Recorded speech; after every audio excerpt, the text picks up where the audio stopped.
Okay, so I decided to go ahead and do another of my cleanup videos. Well, I forgot to tell you this and that, and I made a bunch of mistakes, so I call them my because I'm a dumbass videos. I ran out of time just a couple minutes ago, and we're starting to tear this down. I left you with what I'm calling my 5-piece billet. The billet part is good. The only problem with this project is, the big problem, the one that's been eating me up, is that I started this billet for my Noreen action.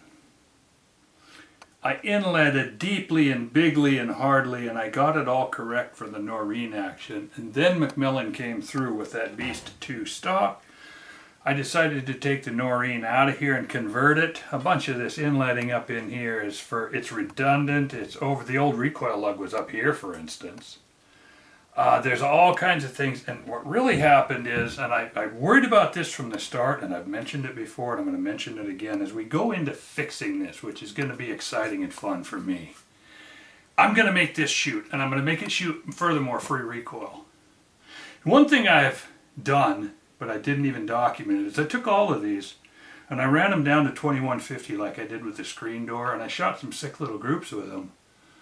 But the ES was big. This is just more testing that I'm not going to document. If I spend too much time explaining what I'm exploring, you're going to lose all interest in the videos, because I've got all these different things going, different trains of thought. I make up little notes to say, okay, this specifically is what we're going to hit on. All three of these guns shoot just fine at low velocity, which makes them useful still. As I've said before, even at 2150 feet per second, they still carry 2 tons of energy to 1,000 yards. They all have scopes that'll handle the trajectory. But barring the screen door, which I don't know if I'm going to change out the screen door, because that little brake that's on there that makes weight and blah blah blah is pinned on, and it was a lot of work, and I might just put that thing together as an AR style uglified package. And it'll be just fine, and if somebody wants to shoot full bore loads in it, I'm going to play with bolting some weights onto it. But the screen door is aside. The 2-piece billet is a smashing success at this point. I have no issues with it. It's the one right here that's bad. One of the things I've been fighting, if you remember, this used to have the big keel on it. I've now widened it to 2 inches. I've covered the holes with epoxy, and I'm going through, but functional. I'm not going to do, it's at a point now where it's functional as shootable. So I started shootable in it. First thing I found was that it was rocking around. That was when it was skinny, didn't have any of this stuff on it, and it had a keel. I was setting it up like a carry-around hunting gun, just to see what the torque would do. And at that point, the torque was making the smiley face groups, and I fussed to you guys, and I fussed to myself, have I weakened this pistol grip area so much that this thing's going to start wagging its tail? I've got some testing that I'm going to do to find that out, but we might end up whacking the tail completely off of this thing, making my tuning fork out of this mess. But in the meantime, I've been playing with this area up here. The first thing I did was and you'll see there's pictures in earlier videos, these strap rails right here used to run clear to the back of the action. They covered the action, they encapsulated the action, they acted as a stiffener. There's a whole series of holes in here that now are not being used. Because I decided, because it's rocking back and forth, I'm going to take it an entirely different way, more conventional. Now the problem with this is that while I was shooting this, and I'm sorry to be recovering ground, but just at the end of the last video I broke this pole off, and I don't know that I explained myself well enough, so I'm going to explain it now, and if it's redundant, click off, go somewhere else. But affixing aluminum, guy on the inner tube said, 3M marine adhesive sealant. And already this stuff is remarkably better than Acroglass or any of the epoxies I've used. because during the course of trying to make this thing shoot in a hunting rifle configuration without this big beaver tail on the front, this is hard to shoot, all right? But I've decided I'm going to have to do something. I have to find out if the gun is going to shoot, and to do that I built this. Now, the thing I'm worried about is all these joints move and flex. I'm not convinced. So I had these rails epoxied on twice before. They shot loose every time. I tried Rockset. I tried the 680 stuff that I've had such good luck with as far as affixing rings. I can put a recoil, basically put a recoil. I've made some, and I just bought a while back a handful of recoil lugs from Kelbley's. I glue them on with this 680, I turn them off, and I use them to bush my shoulders up so that I can get the, I'm putting my hand on this action because I'm thinking this here has got a 2-inch shank on it. And I put 250 pounds on it. This joint is salud. But even my other joints, I'm convinced that when I go to 150 pounds, it tends to collapse the shoulder. So I've used the 680, and it's worked remarkably well for that. I can glue a recoil lug on, turn it off in the lathe. No pressure, no anything. Just stick the barrel in the lathe and turn it off around so that I can use it for that shouldering agent so that I can get my 150 foot-pounds that I feel are necessary for hunting guns. PPCs are a mixed bag. You know, at one time I was convinced that I could hand tighten a PPC and shoot with anybody. When I first got my PPCs, I had 6 or 7 barrels, and I would show off. And again, these I had many hold my beer moments. Watch this, I'll take a barrel off, screw it on, look at my notes, that's 6 inches to the right and 8 inches high. Boom, my range was 186 yards, I'd screw a barrel off by hand, never used a wrench. Screw another one back on, bam, be within an inch at 186 yards on my home range. Oh, I spent months showing up. And I one time made the comment to Jim Borden, and he kind of chuckled, and he said, well, when you learn to shoot, you'll be able to see the difference. And in the meantime, I had, in that interim, I ordered a gun from Jim, and my buddy ordered one, and we had 2 brand new Borden guns, and they were just retardedly good. And then I bought another used one, and at that time I was bragging about this, and he goes, please don't ever shoot one of my guns at a match with the barrel just hand tight.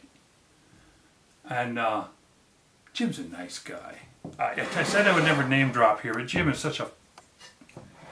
I don't know that he wants to be associated with me, but he's just too nice a guy not to let it drop. That he was very polite to me and said, please, as much as you're convinced.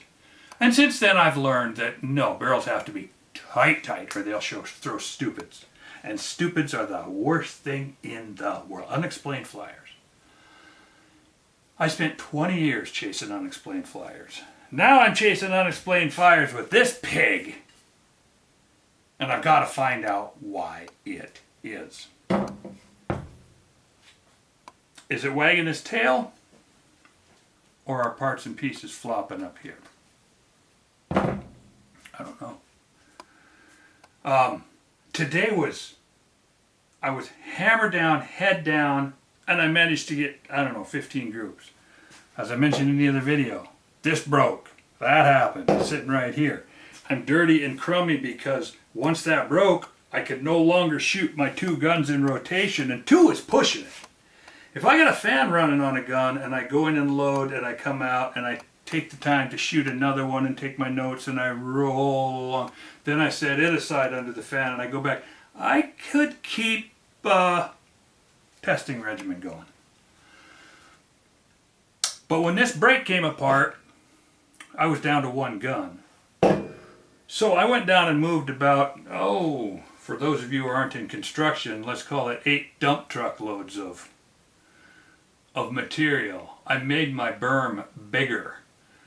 I've decided with this 50 BMG, it eats up so much target because of these big groups and 2 different guns, and my target is 8, probably 11 feet wide. Let's call it 8 feet wide at 100 yards, and the berm is out at 200 and something. So I need 16, 18 feet of impact area out in the berm, and the berm was sufficient. But I was shooting heads up on a few of these because fighting these 3-pound triggers and the recoil and the back off, and I can't put 2-ounce triggers on these. One of them I can, and I'm gonna. My best gun, my billet gun, 2-piece billet, I'm gonna put a 2-ounce trigger on it because I've got to test that out. Shooting free recoil with a big clunky, and these are homemade triggers. I should check it with a scale. I don't know that they're 3 pounds, but they're nice. For a homemade trigger, they're very, very nice. Let me say that right off the bat. I'm not picking on the guy. I'm picking on the fact that I'm shooting a gun so freaking big that I can't hold it down or it hurts me because I'm a pussy. I don't mind being. I've been hit enough times in my life. I don't ever need to be hit again. So I've got to back off and let the brake do its work, which means I've either got to reach out and hold this thing with my hands as I'm looking through the scope. So I got to a point today where I was shooting heads up. And I noticed that some dirt was flying higher than I expected in my berm, which means I had swung wide enough that I was hitting an area that was rolled down off the side. It was still 12 or 14 feet thick. I didn't lose any bullets. I went and looked at the back side.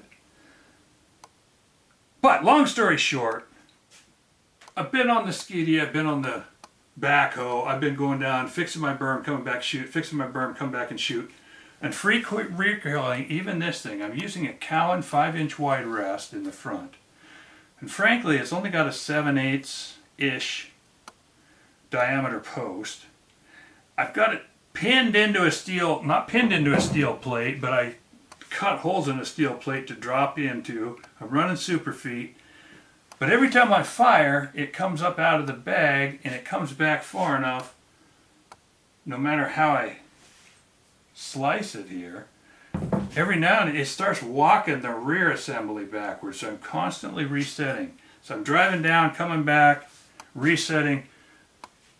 I'm not whining, I'm just saying it was frenetic, and my brain is going so hard that when I came in here to do this last video segment, I missed a few things. And one of the salient points was when I reached up and broke off that big thing, which, by the way, was this right here. I'm testing it again. As I was saying, as I've been working my way through this, I keep shooting apart the epoxy joints on this gun, which tells me that it's flexing. That tells me that the wave front is going through and disrupting the epoxy. So my next step was to probably use contact cement, which, for those of you that don't know how to use contact cement, it's the stuff that you stick countertops down with. If you're not in the biz, you paint it on both surfaces and you set it aside, depending on the weather and where you are. If you're in Salt Lake City, Utah, you set it aside for 10 minutes. If you're in Arizona, you set it aside for 15 minutes. If you're in Washington, you set it aside for 20 minutes. If you're in South Carolina, you set it aside for an hour. The point is, you've got to let it tack up to where you can touch it with your hand. Essentially, if it were a sheet of paper and this was all covered with glue, you could go like this and it wouldn't pick the piece of paper up. It has to be dry. You got two surfaces coated with contact cement, but when you touch them together, it's a weld joint that is, I've never seen it broken, but I've only seen it on rocks and vinyl and formica and wood, leather on my pool table. I use it for a lot of stuff, but the problem is trying to get it to line up, to get these plates to line up so they'll bolt together, is hard. So this guy came up with this, I posted on the inner tube, guy came up with this 3M adhesive to try. And so far it has outperformed. That test right there where I broke it off, it isn't really a fair test. I've got 2 1/4 3 inches of overlap here. I've got the thing in a big rock solid vise, and all I did on that test was I put a dollop on here and I squeezed it. And 22 hours later I went and popped it. It's supposed to cure for longer. It's not that warm in here, probably 70-ish. I decided to do justice to this test, I went ahead and completely, I coated both sides. I completely filled this with glue, and I'm going to test it again. But all that aside,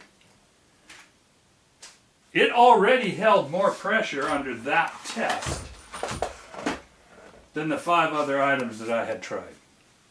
Even though right at the end of the video I just reached up and went, oh, I hit 30, 40 pounds there. 40-ish pounds. That was not a good test. I'm redoing it. I'm going to do it better, and I might, if it turns out to be successful, I might do an episode on this Fast Cure 3M Marine Adhesive 5200.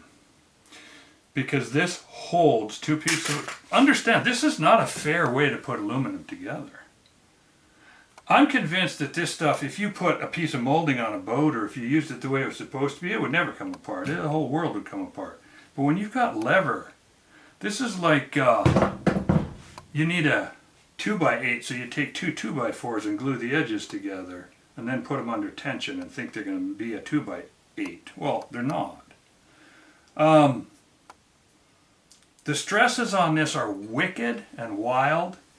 And the reason I thought of contact cement is because contact cement's got a little bit of resiliency, a little bit of give, and it'll re-heal it. It'll always re-emulsify.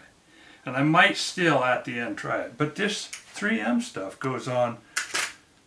And I picked at that joint after I broke it and I shut down. I was cleaning stuff up and going around. I was picking at that, and it's still a teeny bit rubbery. I still have high hopes for this working. So the next time you see me reach up and give a smack on that thing, it's going to be in the vise. I'll do it again. But this time the joint was fully coated both sides, squeezed out good. And I just wanted to throw this, I'm going to put it in together, and I'm going to call it add-on video. So you don't have to watch it if you don't want to, but it's just additional information. I started tearing this gun down because I had to check the bedding. The bedding is scrupulous. It came, you know, you couldn't even get it apart without holding down on this and wobbling. It's bedded perfectly. The interface is perfect. So either this mess up here is too heavy and flexing, because that's one of the next things I'm going to do, is mill it all out and lighten this up, because it's a big junkie up there now. And I'm afraid that this might be too. That's why I drilled all the holes. This got so weak. This got so weak in the pistol grip. I built this up only to give myself a knob to get a feel that I wanted. And it's not, I mean, we're talking functionable here. We're talking, this is all roughed. But the point is, once I get it working, then I can clean it up. But I've tore this gun apart a dozen times. I've rebuilt it, revamped it 5 different ways, and I have yet to get a group out of it, which makes me really happy. If I can't get this thing to shoot, it gives me something to do, because I will in the end. I'll figure out what's going on with it.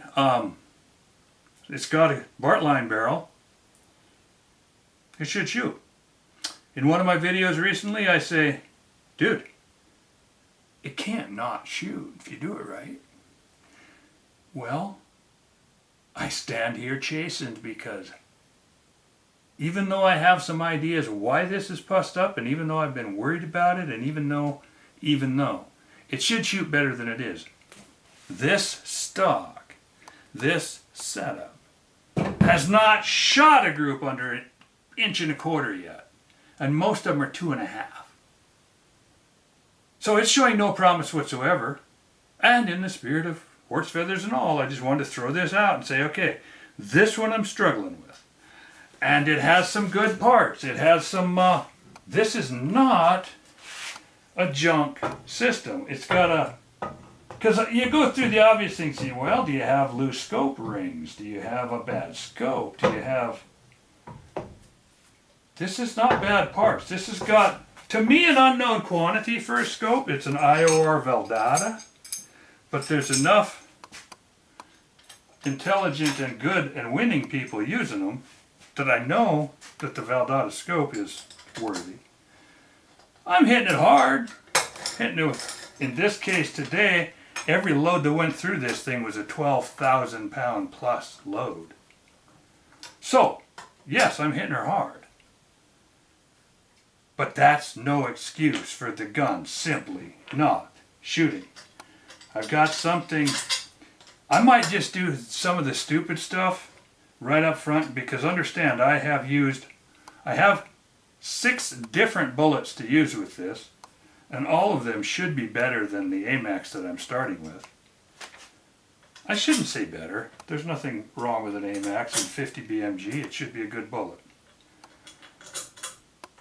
I've got 4 different powders, plus I'm toying with the idea of coming up with well, let's just keep it short. I'm going to try to use Trail Boss and do some 100% density loads in the screen door and see if I can get something that will drop the ES. Because the only problem with the screen door as a concept is it's a 15 pounder, it's light, it's small, and if you shoot a big one in it, it hurts you pretty.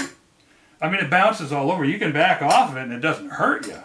But that little guy bounces right out of the pickup bed if you fire at free recoil. So remember, 3 of these guns are set up for free recoil. This gun did shoot 1 group that you'll never see. I put a 2150 foot per second baby load in it, and it shot a 3/4 inch group, which is 1 hole in 50 BMG. It looks impressive, but it's not. I'm not going to try to lead you down this trail of, here, look what I did, because that's just BS. No, I want to see honest, full performing packages that are doing what I set out to do. And so far, this bad boy is a complete fail. And one more time, I gotta show you this. This is sick. I found out just how light you can build. That's over $100 worth of stainless plus my time. That is a sad thing. But it is what it is, and this is how you learn. And for me, life was good. Because I heard an odd tinkling. Now I know what it was. I didn't get hurt. And biggest thing is, I learned something new. I learned some limits. I knew about the 90, this is minimalist. Look at those 90-degree stress risers. I did everything wrong. I've got another brake sitting back here waiting to go on to something. Look at how I've radiused everything on this. There are no stress risers. There are no. See the difference in the way I built this? There's not a single 90-degree corner anywhere in this except back here where it doesn't matter. This brake absolutely will hold up, and it's on the back burner for in case something breaks. Problem is it's not threaded right for this. But learning. Too much fun. This right here was worth my day. Just to, I don't know why I'm doing that broken one. Thank you much for listening. We'll catch you on another one.